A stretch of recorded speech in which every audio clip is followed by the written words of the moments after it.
जब खुला राजपति का एक दिल छू लेने वाली कहानी। मेरा नाम शिल्पा है। मैं घर की बड़ी बेटी और मेरा छोटा भाई, बस हम दो लोग ही हैं। मम्मी डैडी मेरे बहुत अच्छे हैं। उन्होंने मुझे बहुत सपोर्ट किया। जितना चाहा मुझे पढ़ाया। मैंने बीएड किया है। हमेशा से मुझे टीचर ही बनना था। मुझे बच्चे अच्छे लगते हैं। परिवार और अपने सपने के बीच मुझे कभी प्यार में गिरने का समय ही नहीं मिला। मैं शुरू से ही अरेंज मैरिज चाहती थी। मम्मी पापा जो भी मेरे लिए लड़का देखेंगे वो अच्छा ही होगा। मुझे पता है वो मेरी हाँ जरूर पूछेगा। अब मम्मी पापा ने मेरी शादी की तैयारियां तेज कर दी हैं। एक लड़का इस रविवार मुझे देखने आने वाला है। लड़के की तस्वीर उसके पहले आ गई है। पापा पहले लड़के की खोज खबर अच्छे से निकलवा लेते हैं, फिर ही मुझे किसी की तस्वीर दिखाते हैं। अब आज रविवार भी आ गया। मुझे लगा शायद वो भी रिजेक्ट हो जाएगा, इसलिए अभी तक मुझे लड़का दिखाया नहीं गया। मैं सोकर उठी तो मम्मी मेरे कमरे में आई। बोली, बेटा लड़के वाले आने वाले हैं, तू तैयार हो जा। बहुत ही शॉर्ट नोटिस में मुझे तैयार होने को बोला। लड़के वाले आ गए। मैं अभी भी किचन में हूँ। नाश्ते और चाय की प्लेट जमा रही हूँ। बाहर से मुझे बात करने की आवाज़ सुनाई दे रही है। कुछ ही मिनटों के बाद मम्मी की आवाज़ आई। मैं बाहर ट्रे लेकर गई। ट्रे रखकर मैंने सबसे पहले उसके मम्मी पापा को नमस्ते किया। फिर मैंने उसकी तरफ देखा। सच बोलूं तो लड़का बहुत स्मार्ट था। सिंपल शर्ट और जीन्स में आया था। चेहरे पर एक मासूमियत थी। मैंने तो मन में हाँ कर दी थी, पर मेरी हाँ से क्या होता है, उसे भी मैं पसंद आनी चाहिए। फिर घर वालों ने बोला कि बेटा अकेले में कुछ बात करनी हो तो कर लो। उसने मना किया, पर फिर भी घर वालों ने हमें अकेले कमरे में भेज दिया। चुप रहा वो। मुझे लगा मैं उसे पसंद नहीं हूँ, इसलिए बात नहीं कर रहा। फिर मैंने ही चुप्पी तोड़ दी। पूछा, आप क्या करते हैं? बोला, मेरा नाम तो आपको पता होगा नहीं, तो मैं बता देता हूँ। मेरा नाम मधुर है। बिजनेस है प्रॉपर्टी का। फिर अपने बारे में बताने लगा। कुछ देर हमारी बात हुई। फिर बाहर से मम्मी की आवाज़ आ गई। बड़ों में बात हुई और रिश्ता तय हो गया। उसके घर वाले जल्द ही शादी करना चाहते थे। पिताजी ने अपनी खोज कर ली थी, इसलिए शादी 1 महीने बाद ही तय हो गई। इस दौरान मैंने मधुर का नंबर लेकर उससे बात करना चाही।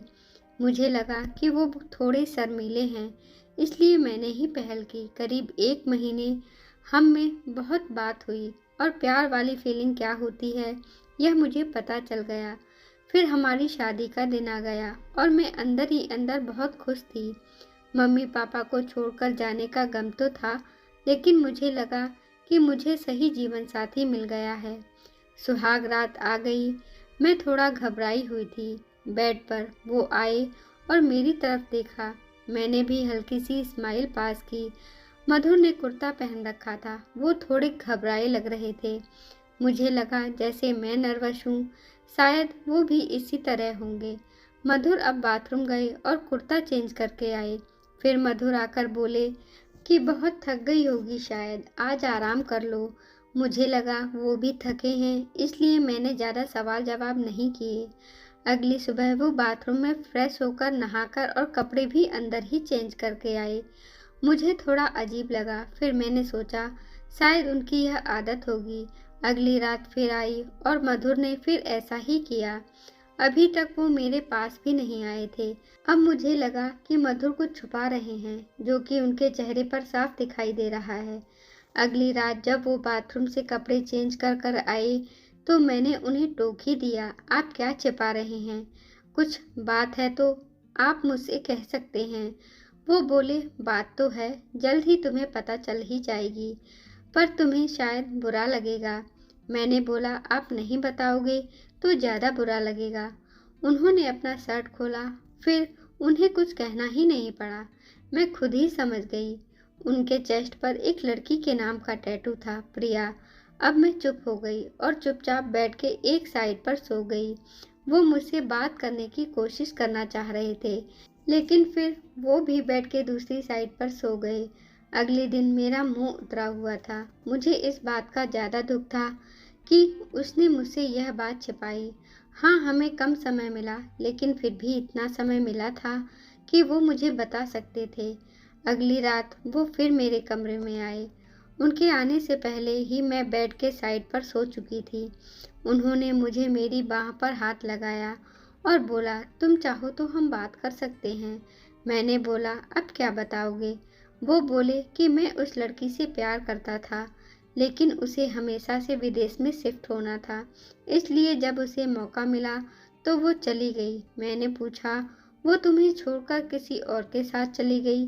वो बोले, हाँ। मैं चाहता तो इस टैटू को साफ करवा लेता, लेकिन मैंने सोचा पहले तुम्हें बताऊंगा। तुम्हारी बातों से मुझे लगा कि तुम समझोगी। फिर वो चुप हो गई। मैंने बोला, तुम मुझे शादी के पहले भी बता सकते थे। वो बोले, अगर मैं बताता तो क्या तुम शादी करती?